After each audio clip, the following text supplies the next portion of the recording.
কিছু ভাইয়েরা আছে প্রবাসে যায় ফ্যামিলির মুখে হাসি ফুটানোর জন্য। কারো ভাগ্য যদি ভালো হয় তাহলে তো ভালোই হয়, আর যার ভাগ্য খারাপ হয় তার ভাগ্য খারাপই হয়। কারণ আমার স্বামী একজন প্রবাসী ছিল, আমি সব কিছু শুনেছি আমার স্বামীর মুখে। আমাকে অনেক সময় দেখাইতো ভিডিও কল দিয়ে, যে দেখো যদি পাশে যদি একটা লোক থাকে, তার যদি একটু জ্বরও হয় তার মাথায় পানি দেওয়ার লোক থাকে না।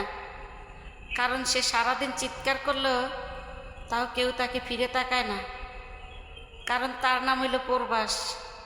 যার যার ইয়ানুকচি শেষে করে কেউ কারো দিকে তাকায় না।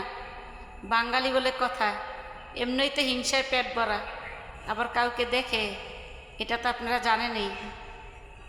তাই সেই সমস্ত প্রবাসীরা হাসি মুখে বাবা মায়েকে বলে না খেয়েও যে খেয়েছি।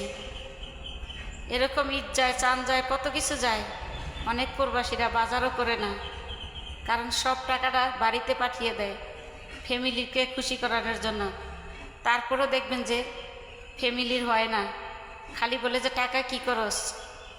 সেই সমস্ত ফ্যামিলির লোকদেরকে বলছি একবার তাকে বোঝার চেষ্টা করুন, সে কিভাবে থাকছে, কিভাবে খাচ্ছে, কি করছে। যদি ভিডিওটা ভালো লাগে সবার মাঝে দেখার সুযোগ করে দিবেন।